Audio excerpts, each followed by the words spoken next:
Be strong.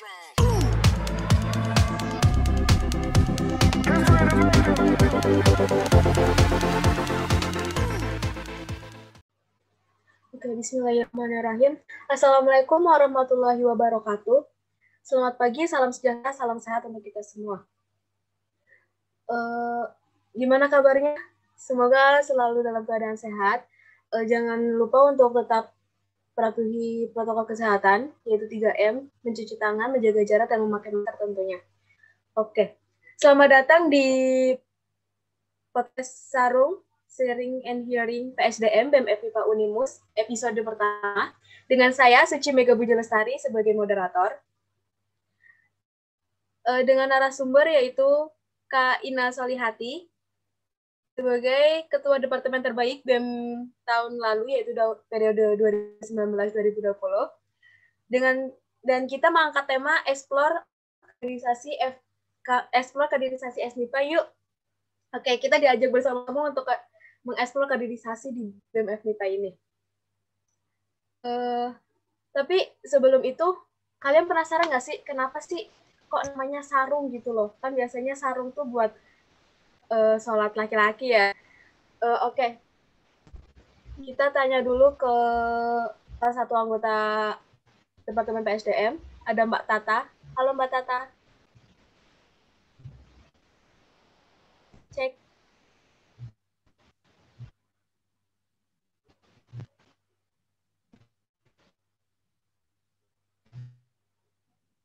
Halo. Suaraku masih masuk?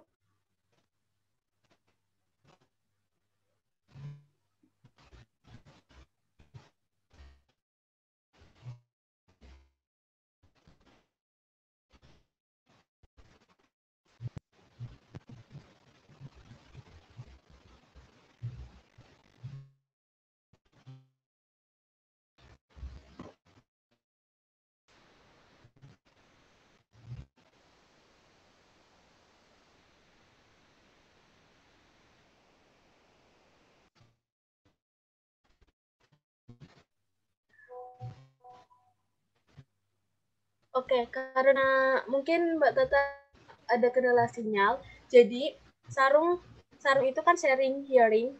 Jadi kita di sini akan mencoba mencari tahu pengalaman dari beberapa narasumber gitu yang kita undang. Dan kita sebagai penonton tentunya kita mendengar dan mencari positifnya gitu kan.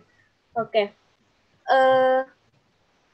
Jadi nantinya podcast Harum ini ada beberapa pertemuan, harapannya sih bisa berlanjut sampai periode selanjutnya ya. Dan karena ini masih di masa pandemi, jadi kita podcastnya virtual dulu. Oke, kita langsung aja masuk ke podcast Sarung PSDM season pertama atau episode pertama dengan narasumber kita yaitu Kak Ina. Halo Kak Ina.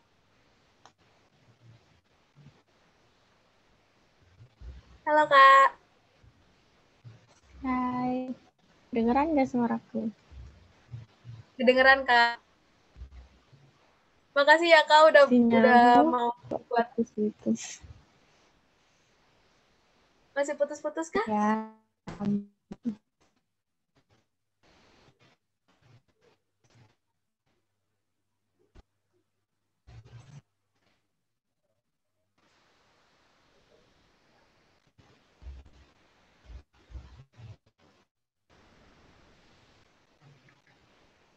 Halo, gimana Kak?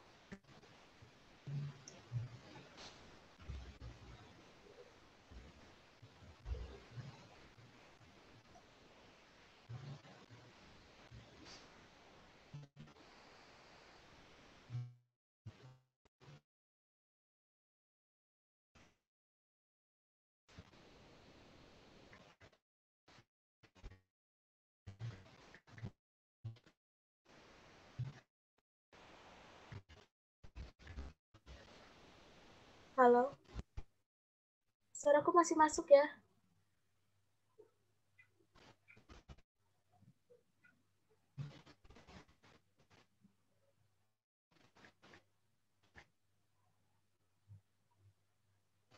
Oke.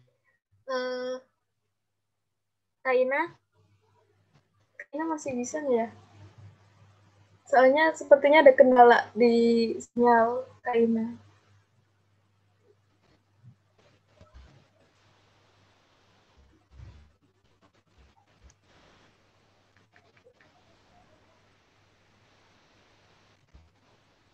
Halo Kak Ina.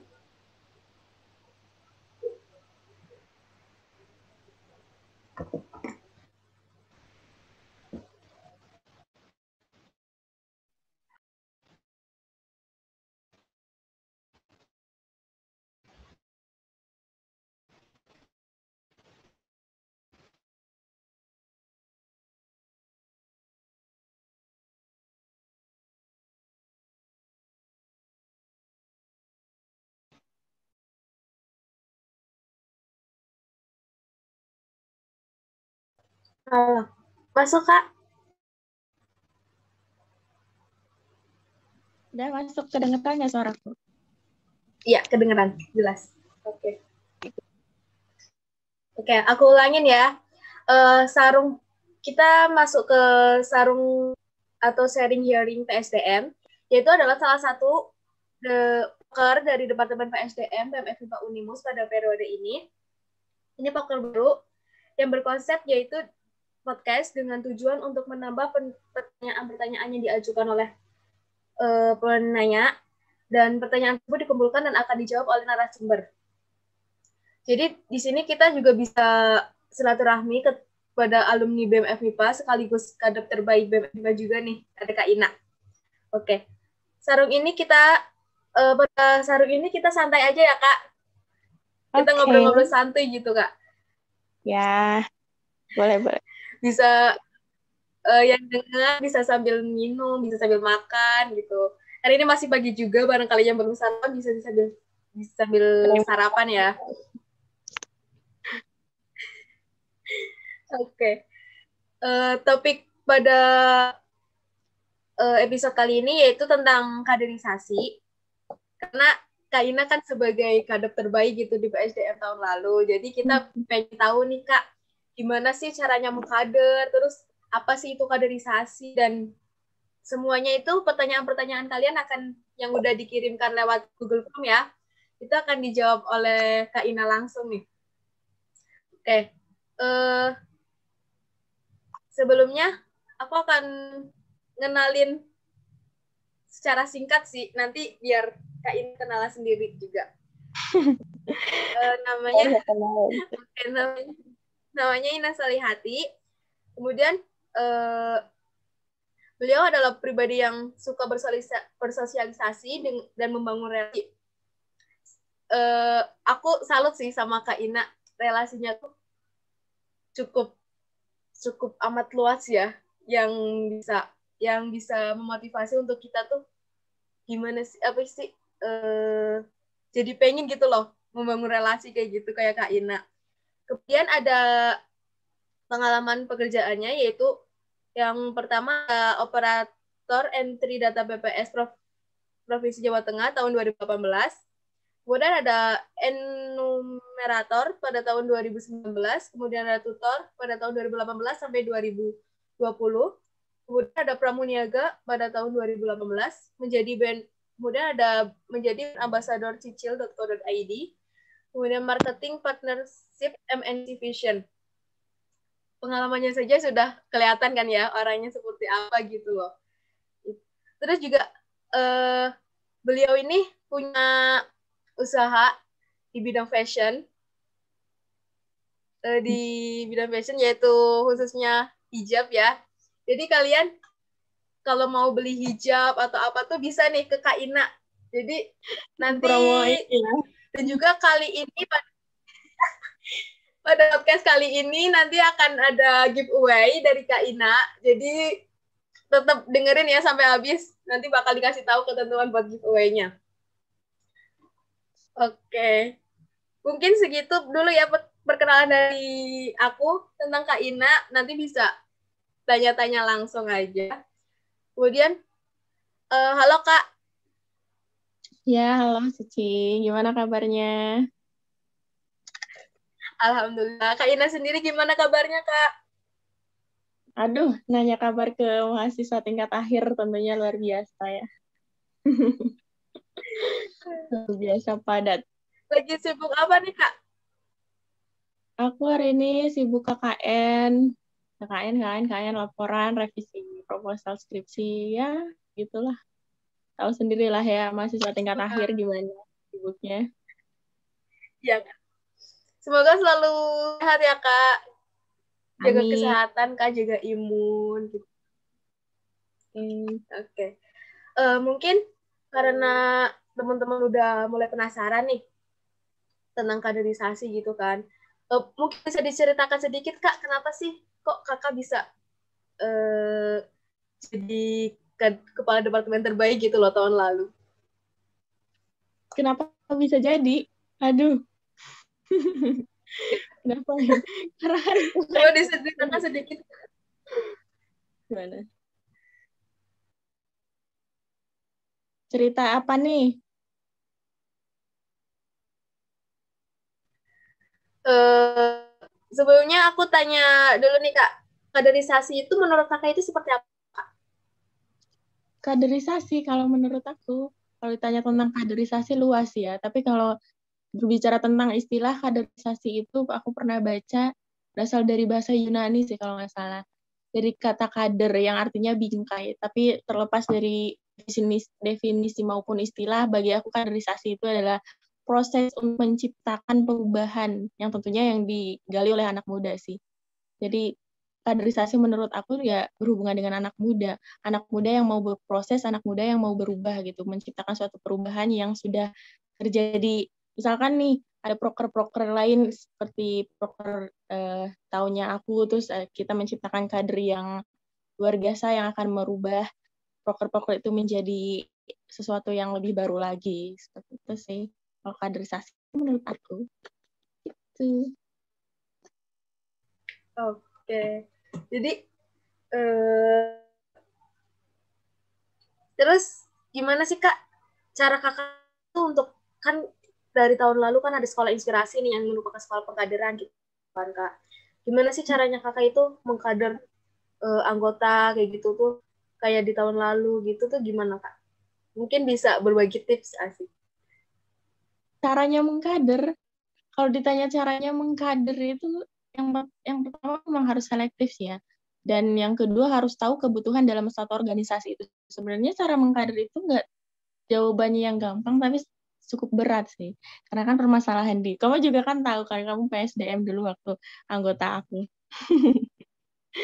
Permasalahan di PSDM itu adalah cara mengkader. Jadi sebenarnya cara untuk mengkader itu kita harus tahu kebutuhan dari organisasi kita. Jadi kita tujuan visi misi organisasi kita itu seperti apa, terus kita butuh kader yang seperti apa, yang nantinya bisa mewujudkan visi misi. Karena kan organisasi itu kan berbagai rumpun dari berbagai macam orang, karakter sifat yang berbeda, tapi harus tujuannya harus sama.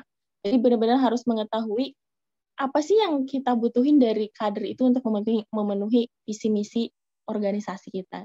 Tahu dulu ya kebutuhan organisasi kita itu tujuannya mau kemana, terus kadernya itu mau yang seperti apa. Itu sih. Simpel sebenarnya.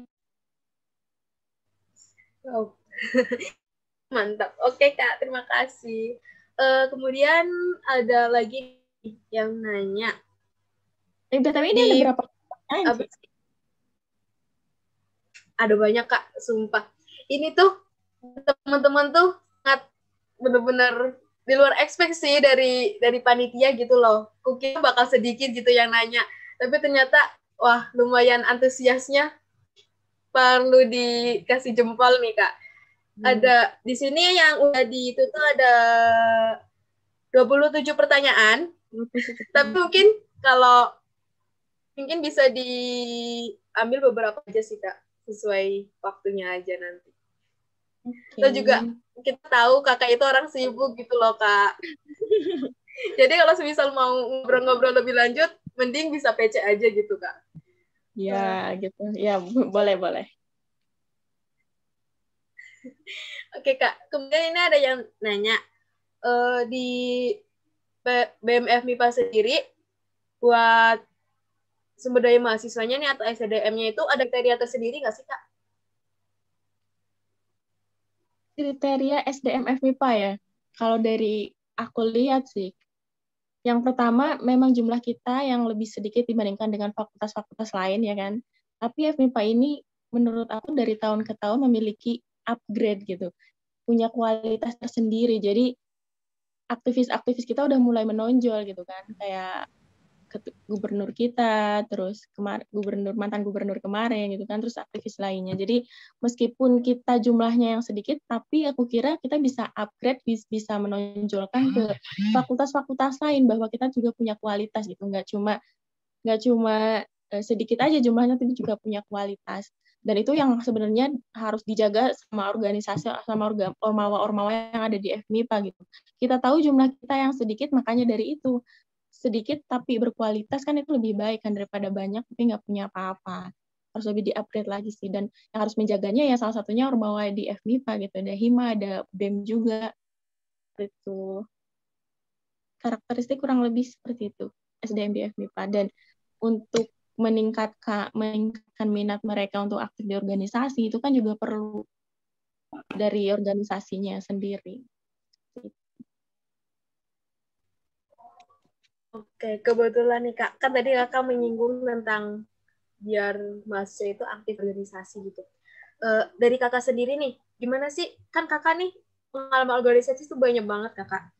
Kemudian gimana sih cara Kakak tuh bisa membuat diri Kakak menjadi seorang aktivis gitu Kak? Itu tuh apa ada goals yang Kakak tuju apa gimana? Ya, sedikit cerita ya, aku tuh dari SMA udah suka banget sama yang namanya organisasi. Bahkan aku pernah mengutamakan organisasi dibandingkan keluarga aku sendiri. Jadi pernah waktu itu ada kegiatan di rumah, terus ada kegiatan di sekolah, dan aku lebih memilih di kegiatan di sekolah gitu. Karena benar-benar yang kalau kita udah nyaman di suatu organisasi itu pasti apa saja bisa dilakukan. Nah, untuk menjadi aktif di organisasi sebenarnya gampang. Aku selalu memiliki prinsip bahwa ketika kita sudah mengambil satu langkah, itu harus dituntasin gitu loh. Jangan pernah mau menjadi mahasiswa yang abu-abu gitu loh. Hitam enggak, putih enggak gitu kan. Kalau menjadi aktivis, aktivis sekalian gitu loh.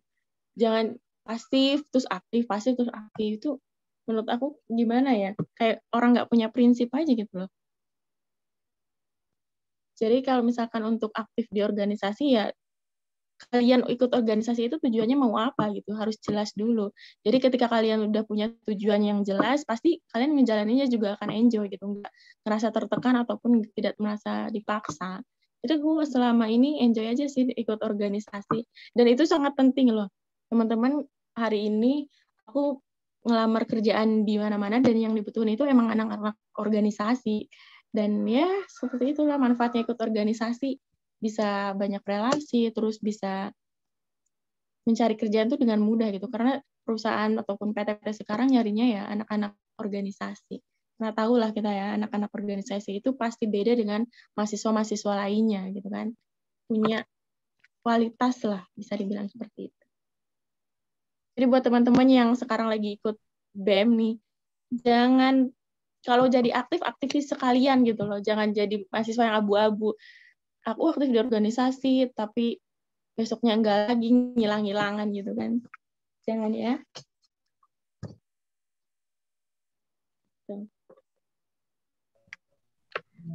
Oke, jadi harus kasih 100% ya Kak buat kita tuh kalau misalnya udah menjadi aktivis tuh benar-benar harus jadiin diri kita sebagai seorang aktivis gitu.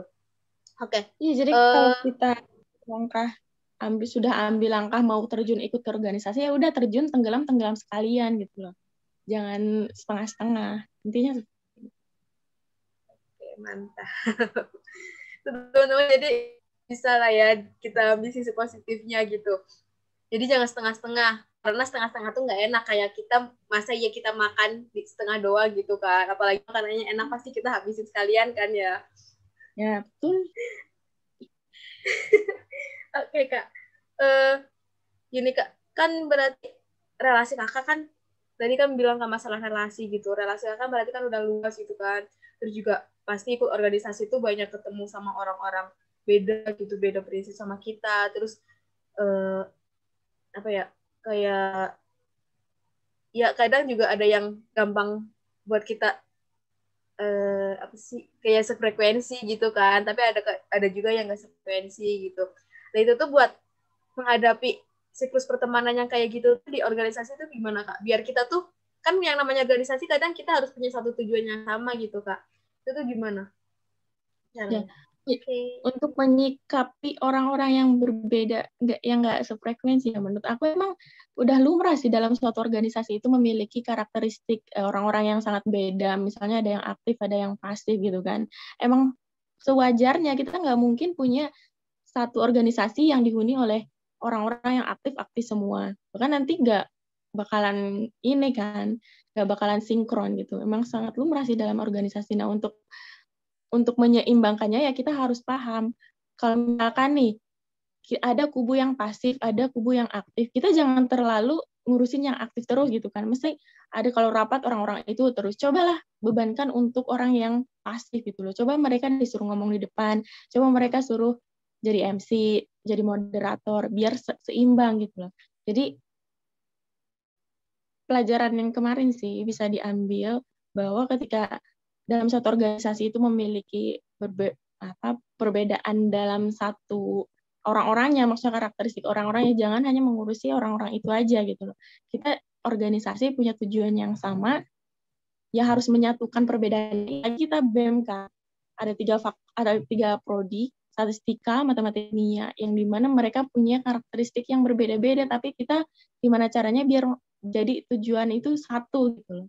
Dan disitulah tugas kalian gitu. Memahami karakteristik, oh si ini tuh orangnya seperti ini, cocoknya dikasih tanggung jawab seperti ini. Jadi biar seimbang gitu loh.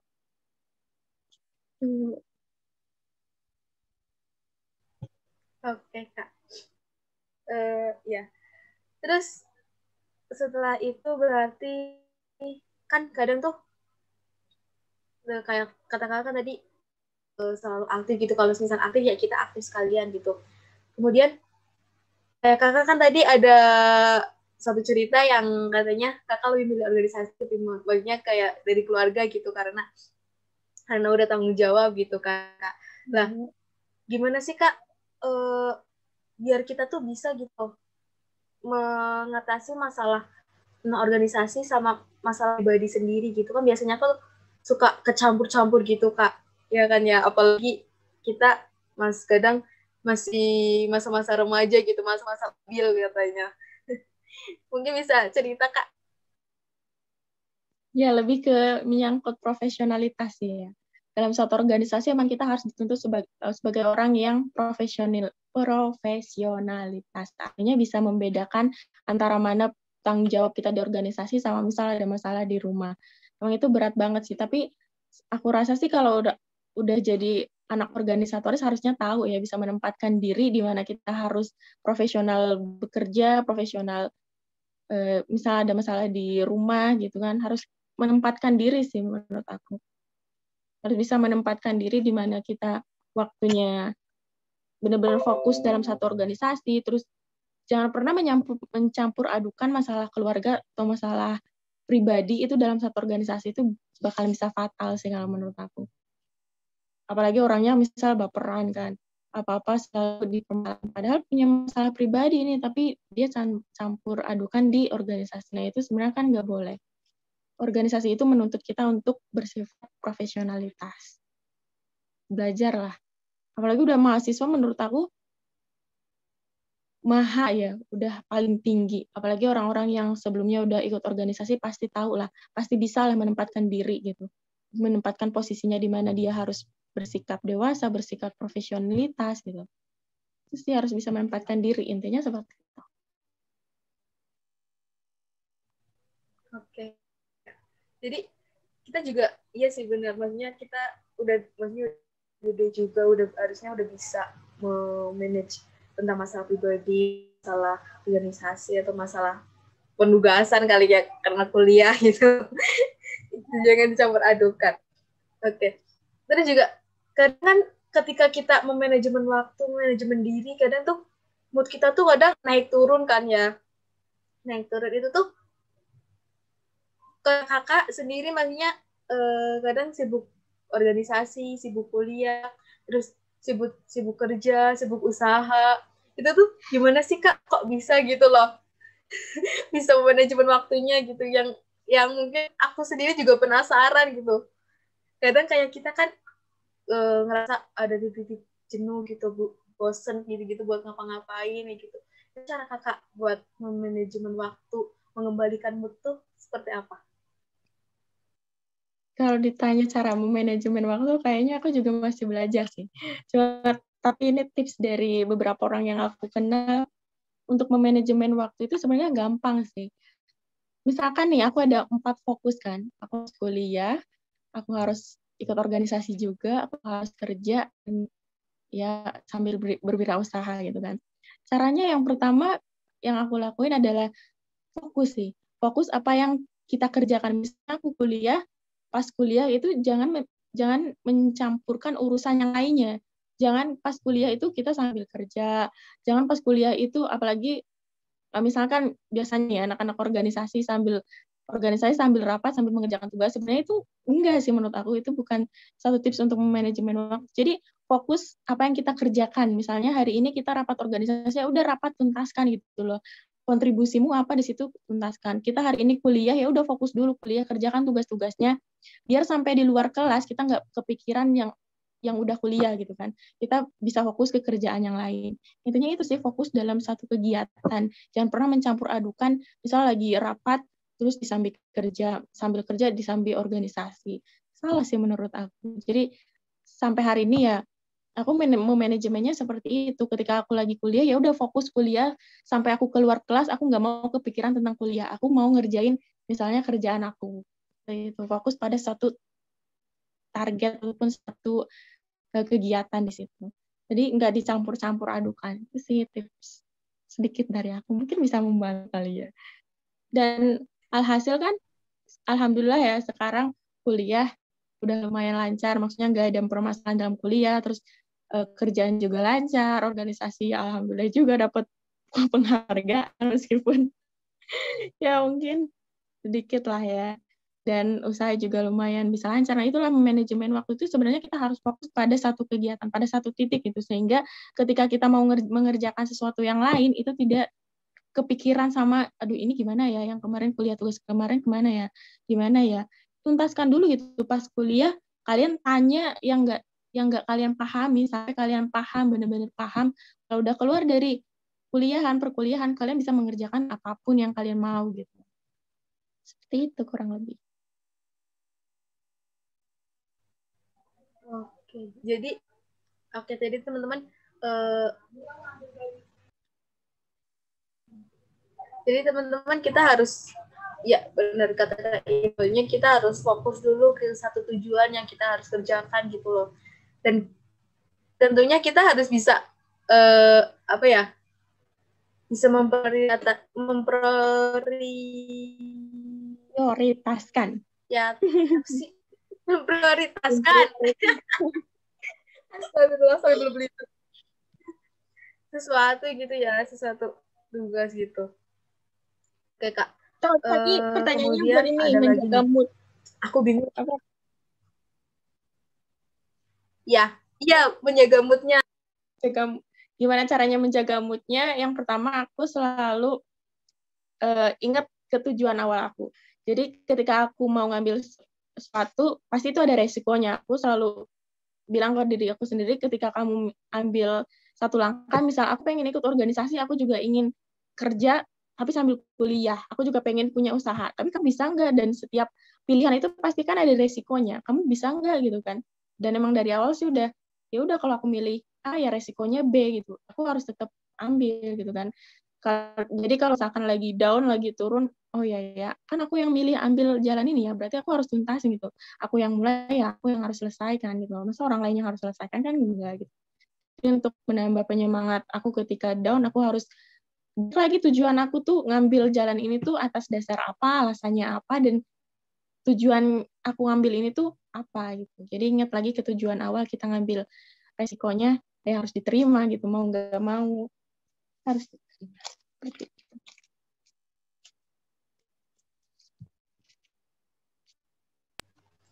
Oke. Oh, eh, kemudian mungkin lanjut pertanyaan kali ya Kak. Oke. Ini ada yang tanya nih Kak. Kebanyakan tuh pada nanya tips cara gitu kan. Nah, karena ada yang tanya buat bagaimana sih Kak caranya biar bisa memotivasi diri sendiri gitu. Karena kan kita memotivasi orang lain tuh gampang gitu. Bla bla bla bla gitu kan. Ngomongin ini itu. Tapi kadang memotivasi diri sendiri tuh susah gitu Kak. Itu tuh gimana? Agar bisa untuk melakukan yang terbaik di organisasi maupun ke apa sih ke orang tua gitu kan yang udah kayak nitipin masa depan gitu buat kita gitu. Itu gimana Kak? Terima kasih. Cara memotivasi diri sendiri, biar apa tadi? Biar aktif di organisasi. Biar bisa melakukan yang terbaik gitu loh Kak di sebuah tanggung jawab. Oh, oke. Jadi itu tadi fokus pada satu tujuan gitu loh. Yang pertama, kalian harus yakin pada langkah kalian yang kalian ambil itu tujuannya apa gitu. Jangan misalkan dari dulu nggak pernah ikut organisasi, terus sekarang ambil langkah ikut organisasi, tapi cuma untuk ikut-ikutan. Nah itu nggak seperti itu kan. Jadi ketika kalian ngambil satu langkah, itu kalian harus tetapin tujuannya. Aku ikut organisasi ini tujuannya buat apa sih gitu kan. Untuk aktif di organisasi untuk melakukan sesuatu yang terbaik ya. Yang pertama yang diingat adalah sesuatu yang kita ambil, langkah yang kita ambil itu pasti bakalan berguna buat kita, bakal bermanfaat buat kita. Mungkin hari ini nggak kerasa kali ya manfaatnya, tapi untuk masa depan 5-10 tahun ke depan pasti akan kerasa gitu. Jadi jangan pernah ragu untuk mengambil langkah, apalagi kalau sudah mengambil langkah jangan setengah-setengah, maju salah, mundur pun apalagi kan. Jangan terombang-ambing di situ, ya udah maju sekalian, mundur sekalian gitu kan. Untuk memotivasi diri ya seperti itu sih, melakukan yang terbaik.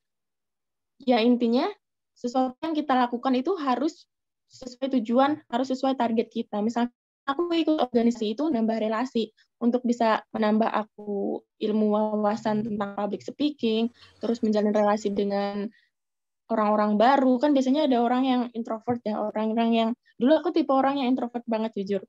Jadi untuk ketemu orang baru tuh kayaknya susah banget untuk interaksi. Tapi di situ aku memberanikan diri bahwa aku ikut organisasi ya untuk tujuannya itu gitu, untuk aku bisa menambah relasi, untuk biar aku nggak introvert lagi. Dan sekarang kan bisa alhamdulillah bisa mencapai targetnya.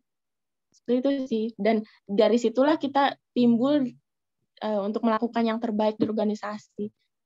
Aku ikut organisasi BEM kemarin kan sebenarnya semester 5 ya, udah harusnya fokus di kuliah, fokus di kerjaan, tapi aku sempat-sempatin ikut organisasi karena memang itu aku pengen ngelakuin sesuatu yang terbaik, karena tujuan aku itu ikut organisasi itu adalah ya manfaatnya buat nanti aku ke depan gitu. Jadi harus pikir 2 kali untuk tidak aku mengambil langkah itu.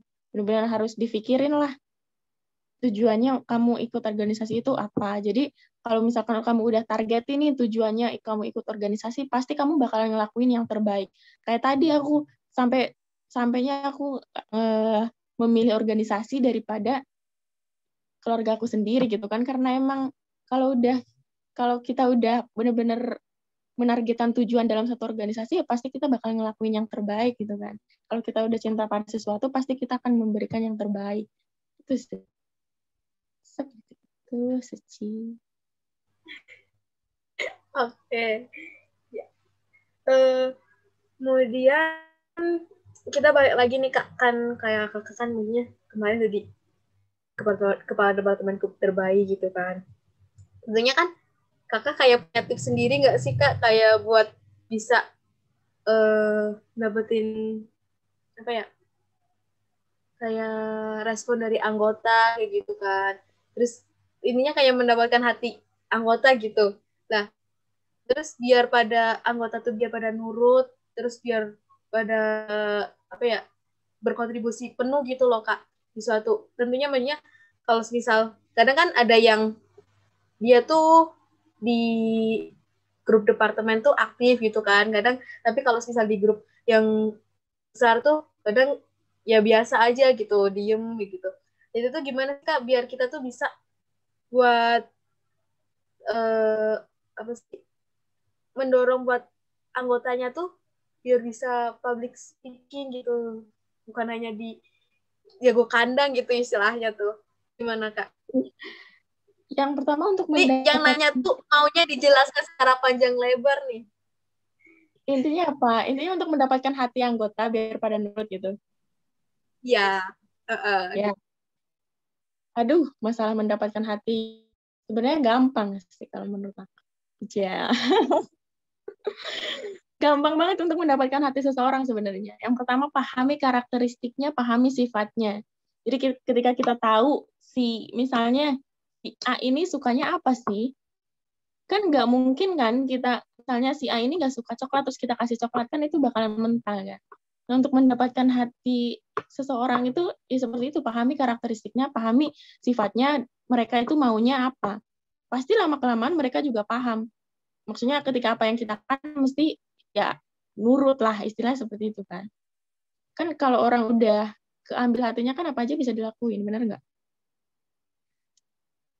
Yang pertama itu pahami karakteristik, pahami sifatnya. Mereka maunya apa, jangan kita ngasih misalnya si A ini orangnya yang suka marah-marah, terus kita kalau nyuruh, kalau bikin peraturan juga dengan nada emosi, nada dengan marah-marah, itu kan bakalan kebentrok, bukannya mereka mau nurut, malah mereka membangkang, kan gitu. Jadi yang pertama, itu harus pahami karakteristiknya, pahami sifatnya, mereka maunya seperti apa, orangnya seperti apa, terus asupan asupan apa yang sebaiknya mereka dapatkan, apa yang harusnya kita berikan, itu harus paham. Gitu. Harus panjang lebar banget ini. Ini yang nanya juga udah juga. Kak. Oke. Mungkin tentang kaderisasi, tentang manajemen diri, manajemen waktu, tentang organisasi, udah kali ya Kak. Aku mau tanya nih Kak, mau eh, cerita-cerita gitu, mau dengar cerita Kakak gitu. Apa nih? Jangan Gimana sih Kak masalah rasanya jadi gimana sih Kak rasanya jadi kadep terbaik gitu periode lalu? Kesan pesannya tuh gimana? apa? Putus-putus Ceritain tadi. gimana rasanya jadi kadep terbaik di periode lalu, ceritain gitu. Rasanya mantap. Kesan Enggak pesannya. sih. Enggak sih. Aku berpikir bahwa teman-teman yang lain, karya yang lain pasti banyak yang lebih baik sih menurut aku. Tapi entah kenapa mereka milihnya aku, yang mungkin nggak tahu juga kan mereka yang menilai ya. Aku mah sendiri sih, karena kan dari awal masuk kuliah aku udah ikut BEM. Itu emang awalnya emang coba-coba kalau di BEM kan, karena tertarik dengan struktur organisasinya, tertarik dengan kegiatannya di awal-awal itu yang membuat aku masuk ke BEM. Terus akhirnya lama-kelamaan aku nentuin membuat prinsip sendiri bahwa kan aku 3 tahun kan di BEM. Ya itu tadi aku prinsipnya kalau misalkan aku mau fokus pada satu titik ya udah harus fokus, tenggelam sekalian gitu loh. Jadi untuk kesan mendapat kadep terbaik yaitu sebagai apresiasi buat diri sendiri sih, bahwa oh ternyata aku berhasil ya ketika aku fokus pada satu titik, aku bakalan dapat achievement yang penghargaan seperti ini. Intinya seperti itu sih, apresiasi buat diri sendiri bahwa ternyata aku bisa ngelakuin yang baik, ternyata aku bisa membagi waktu, manajemen waktu. Yang awalnya aku kan tadinya nggak mau ikut BEM karena ada kerjaan, nggak bisa nih, aku bilang aku nggak bisa nih bagi waktu buat kerjaan, buat organisasi, buat kuliah juga. Aku kan targetnya kuliah 3,5 tahun dan lulus harus di atas 3,5 kan IPK-nya. Target itu harus punya, tapi di mana target kuliah harus tercapai dan aku nggak bisa nih ngebuang organisasi gitu kan. Artinya kerjaan juga harus tetap diambil, organisasi juga harus diambil. Nah, itu sebagai apa ya, apresiasi buat diri sendiri sih, ternyata bisa ya, yang tadinya aku pikir nggak bisa ternyata bisa, seperti itu. Oke. Ya Kak. Mantap. Terus apa ya? Ada nggak sih Kak proker dari 3 tahun Kakak berorganisasi gitu di BEM itu Ada nggak sih Kak proker yang menurut Kakak paling asik dan berkesan gitu? Paling asik. Kalau proker di BEM paling asik aku sukanya ini, Iya. tadi banding. Karena kenapa banding? Karena dia kan ini kan, kita berkolaborasi sama universitas-universitas lainnya, artinya kita membentuk kolaborasi, relasi, menambah relasi juga.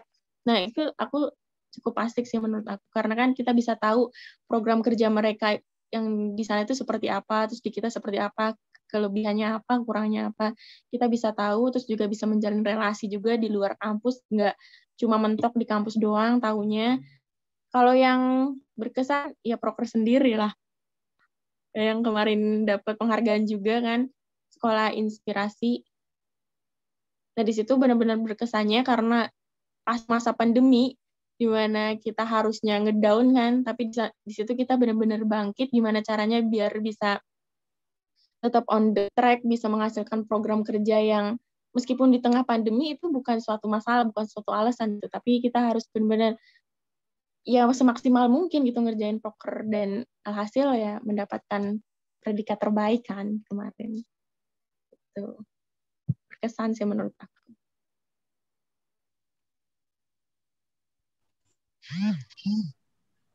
Oke Kak. Aduh, udah lumayan mantap nih. Sudah banyak banget cerita pengalamannya yang tentunya bisa diambil positifnya ya teman-teman, kayak misal kita tuh harus bisa fokus ke satu tujuan gitu loh, kita harus punya target gitu.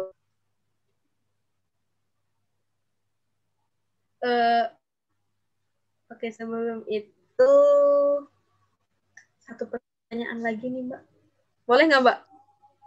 Iya, boleh. Ini masih panjang waktunya. Jam berapa kita selesai? Mungkin jam 10 lebih 5-an kali ya. Oke.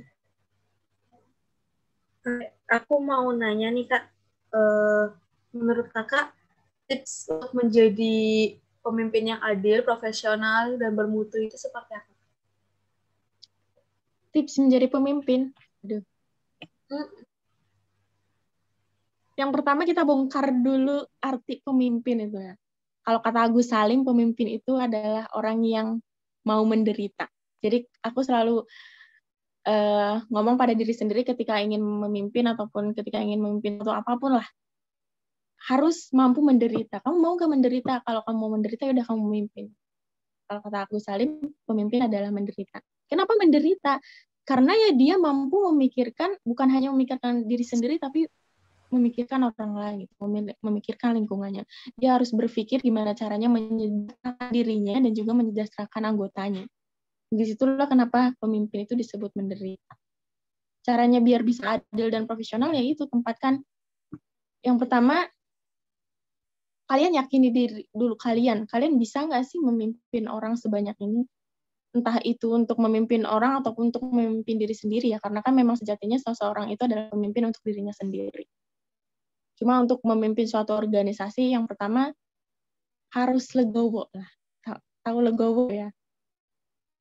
Harus rela menderita. Artinya kamu harus mampu menyejahterakan anggotamu. Dia maksudnya mementingkan kebahagiaan anggota dibandingkan dirinya sendiri, itu harus mampu. Jadi kenapa Agus Salim bilang pemimpin adalah yang mau menderita ya karena itu. Dia harus merelakan kebahagiaannya demi anggotanya. Kan tapi biasanya ada kan yang pemimpin yang egois gitu kan. Yang penting aku udah memimpin dengan benar, masalah anggota mah bodo amat gitu kan. Sebenarnya ada tipikal 4 jenis manusia di dunia ini. Tipikal jenis yang pertama ada tipikal orang yang pesimis dalam sebuah pemimpin ya. Coba tanyakan satu pertanyaan untuk orang jenis manusia seperti ini. Pasti jawabannya itu diawali dengan kata Gimana kamu mau mimpi BEM nggak tahun depan? Aku mah nggak punya apa-apa. Aku nggak bisa apa-apa nih. Yang lain aja juga masih ada kan. Pasti jawabannya selalu diawali dengan kata Tipikal jenis manusia yang kedua adalah naik satu tingkat, adalah tipikal jenis manusia yang realistis. Coba tanyakan satu jenis pertanyaan pada manusia jenis ini, pasti jawabannya diawali dengan kata ya sudah. Gimana menurutmu proker tahun ini? Kita harus gimana ya biar prokernya tambah maju, tambah the best gitu.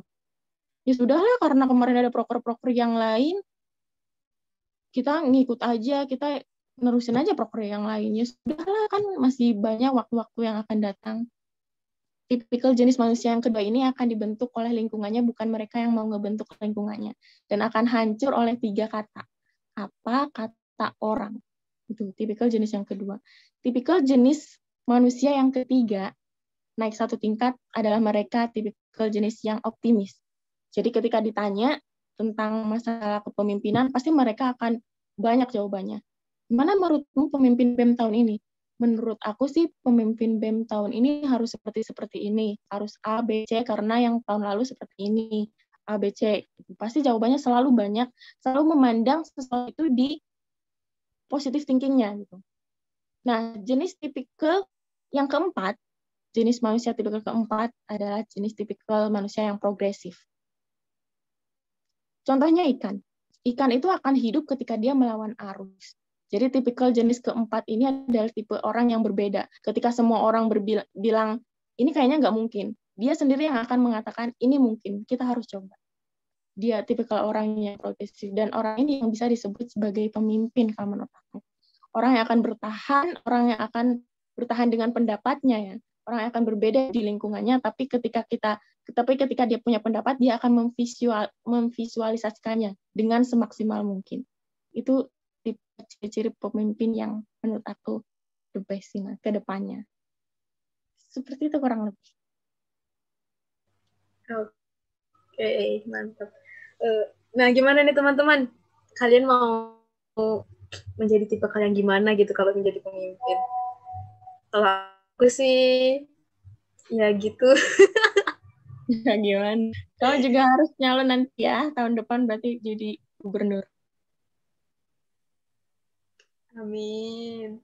Nah, Kak, nih terus ada yang nanya nih, Kak, gimana sih komunikasi antar BPH Kadep yang baik gitu? Itu gimana? Komunikasinya itu yang baik itu gimana gitu loh, Kak? Apa harus setiap minggu rapat, Kak? Atau harus bener-bener komunikasi yang harus ketemu gitu?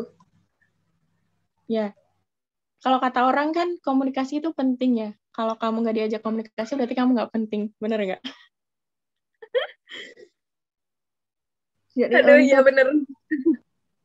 Ya benar kan, kalau misalkan kamu sebagai anggota, ya kan komunikasi itu kan penting. Kalau kalian nggak diajak komunikasi ya berarti kalian nggak penting. Simpelnya seperti itu. Tapi untuk dari bisa kita berkomunikasi dengan baik antara misal BPH antara anggota, ya nggak harus ketemu sih kalau menurut aku. Yang penting intens, yang penting ada lah, maksudnya nggak yang hilang-hilangan, harus benar-benar dijaga komunikasinya. Misalkan di grup atau di departemennya sendiri harus aktif, bahas apa. Itu kan tujuannya organisasi itu untuk menghidupkan, bukan cuma untuk menghidupkan di ranah FMIPA, tapi juga di internalnya BEM FMIPA gitu lah. Bagaimana caranya itu kan sebenarnya salah satu tugasnya dari PSDM ya. Ya nggak, Ci? Iya, Mbak. Salah satu tugas PSDM dan salah satu masalah terbesar di PSDM mungkin bukan BEM aja ya punya permasalahan seperti itu. Maksudnya komunikasi dan pengaktifan SDM yang benar-benar sangat penting itu harus dijaga ya tadi. Caranya dengan mengaktifkan anggota-anggotanya terlebih dahulu, terus bisa mengaktifkan ke SDM FMIPA. Komunikasi harus dijaga, entah itu komunikasi apa saja, yang penting ada komunikasinya, jangan sampai hilang gitu kan. Kalau kita udah hilang komunikasi kan rasanya gimana ya? Tiap hari yang cecetan, biasanya cecetan, terus tiba-tiba besoknya slow respon, akhirnya ngilang, akhirnya lihat story doang, kan gak enak kan? Ya, Ci? Curhat ya jadinya. Aduh, pengalaman ya, Kak. Kan ibaratnya seperti itu. Kita udah terbiasa berkomunikasi, pasti bakalan terus gitu menjalin komunikasi. Apalagi kita berkomunikasi dengan orang yang sefrekuensi, orang yang nyaman gitu, bisa diajak diskusi, bisa tahu apa yang kita ngomongin gitu kan. Nah, disitulah harus dibentuk menurut aku biar bisa menjaga komunikasi dengan baik, yaitu harus bisa memposisikan diri kita. Misalkan kita berbicara, ngajak diskusi sama anggota ya, kita posisikan sebagai siapa. Misal di luar dari organisasi kita memposisikan sebagai teman atau sahabat atau lain sebagainya, sehingga komunikasi itu akan tetap terjaga. Seperti kurang lebih. Oke. Jadi komunikasi itu penting, guys. Jadi jangan nunggu di chat gitu. Mungkin kalau misal kita butuh komunikasi ya kita ngechat duluan gitu, nggak usah gengsi gitu. Gak ada kata gengsi lah, gengsi itu. Ya apalagi anak-anak organisasi masa duluan gengsi, salah apa itu? Ya, oke. Kak, tadi kan di awal bilang katanya mau ada giveaway nih dari Nahijab gitu kan. Kira-kira ya, kalau yang ada nggak Kak ketentuan? Mungkin harus follow dulu kali ya, harus follow kalian yang ikut di room Zoom ini harus follow IG-nya Nahijab. Ya, harus follow. Mungkin bisa diketikkan dari panitia nama IG-nya. Nahijab, NAA hijab nggak sih? Yang cowok gimana Kak? Yang cowok maunya apa? Bilang, oh aku punya ini, ada 10 giga kuota, kan lumayan kan. Bagi sekarang kan butuhnya internet kan. Apa udah dapat dari pemerintah ya? Apa nggak usah? Nggak usah aja kali ya. Ya kalau yang mau aja, yang ada 10 GB kuota. Oke. Ya, yang mau 10 GB kuota nih, mungkin bisa ngomong gitu kesan-pesan buat acara ini gitu ke narasumbernya on mic dan on cam. Ayo, siapa yang mau? 10 giga guys, ya Allah, bisa buat apa aja tuh. Ayo, ada yang mau nggak? Kalau nggak ada, buat aku aja nih.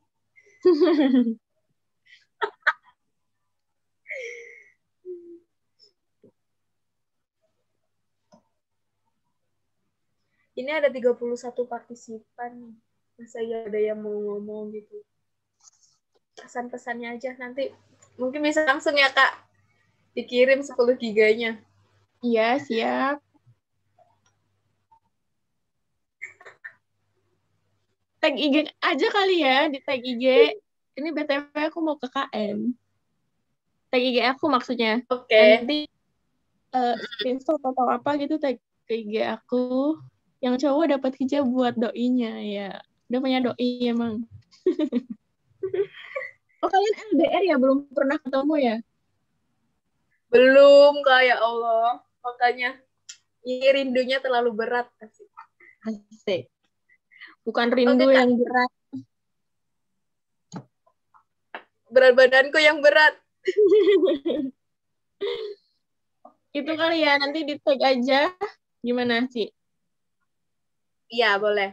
Mungkin bisa di tag IG-nya Nahijab, terus IG-nya Kak Ina.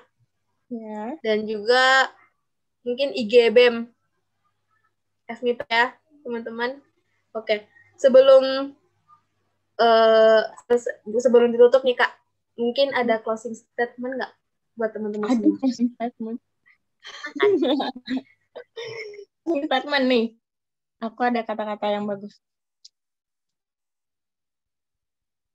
Kemarin sih aku pernah bikin ya, untuk anak-anak organisasi nih. Kan biasanya kita merelakan waktu kita, jam tidur kita dibandingkan dengan orang-orang biasa ya. Jadi untuk para mahasiswa, ini ada kata-kata. Jadilah seikhlas langit ketika ia menjadikan udara dingin hanya untuk melahirkan embun tanpa perlu diketahui oleh daun yang membuatnya jatuh cinta. Jadilah seikhlas langit ketika awan gelap menurunkan hujan tanpa menjadikan pelanginya datang, langit menerimanya dengan lapang. Jadilah seikhlas langit ketika ia menyajikan indahnya senja, sekalipun awan sudah menutupi cahayanya. Jadilah seikhlas langit ketika ia mampu menerima apapun ketentuan Tuhan tanpa perlu banyak bicara. Jadi anak muda, Jangan patah semangat, hidup cuma sekali, mari hidup yang berarti. Sudah, itu aja. Terima kasih. Wah, mantap. Makasih banyak Kak Ina. Oke, thank you. Meleleh. Ya bener meleleh banget. Tepuk tangan virtual ya guys. Oke. Mungkin itu aja ya Kak. Terima kasih banyak udah mau sharing di podcast perdana nih. Oh iya, perdana ya.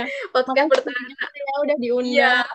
Sebelumnya tadi aku belum bridging ya. Aku bukan sebenarnya nggak sehebat itu, nggak sepintar itu. Aku di sini sebagai orang yang sharing aja, punya sedikit pengalaman buat sharing aja. Jangan mandang aku yang sebagai apa-apa karena masih sedikit banget ilmunya. Semoga kedepannya bisa sharing lagi, bisa ngelakuin hal yang bisa bermanfaat lagi ke depannya. Pokoknya semangat terus lah buat BEM harus lebih baik dari periode yang itu wajib. Oke, kedepannya main bareng nih Kak katanya. Oh siap, main bareng mana nih?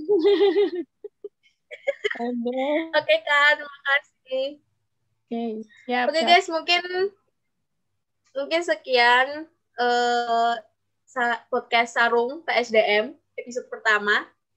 Buat kalian yang mau dengar episode-episode selanjutnya, jangan lupa untuk like, comment, and subscribe karena nanti ini videonya bakal di-upload di YouTube ya. Jangan lupa subscribe. Jangan lupa juga Kak Ina buat subscribe.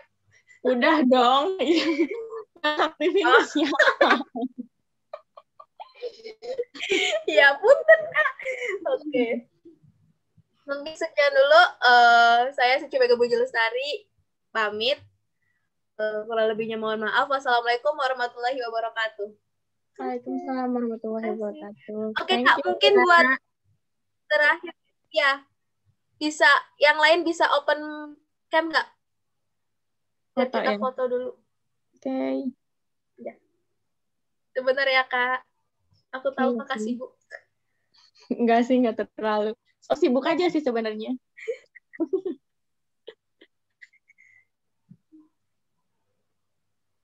Ayo yang bisa on cam segera ya.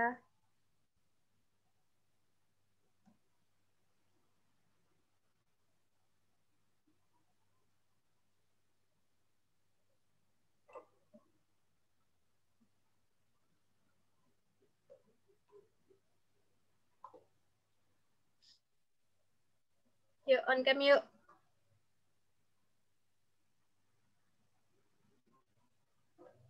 Jam 10:10 kita pemotretan. Pemotretan apa nih? Aku tunggu 1 menit buat nyalain kamera. Ini pasti pada gerebek-gerebek semua, pada lagi pada bahan kan, belum pakai hijab, belum make up-an, aduh mau difoto lagi. Kita udah tahu lah. Hari Minggu kok rebahan, Mbak. Kau merebahan beri perubahan. Tuh ya, Pak. Lagi OTW pakai hijab nih aja. Dasar Kak Fatur. Aduh, Kak Fatur.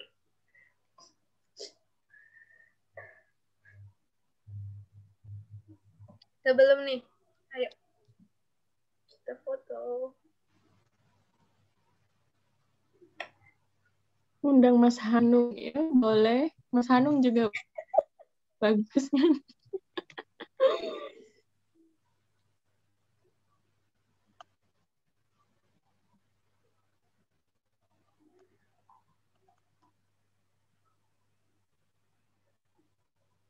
Next berarti ngundang siapa sih? Kurang tahu Kak, masih dipikirkan lagi. Mungkin Kakak lagi aja kali ya? Aduh. Ngawur tuh. Sekarang jumlah BEM berapa ya? 70 kayak. Mas Hanung, ada berapa Mas?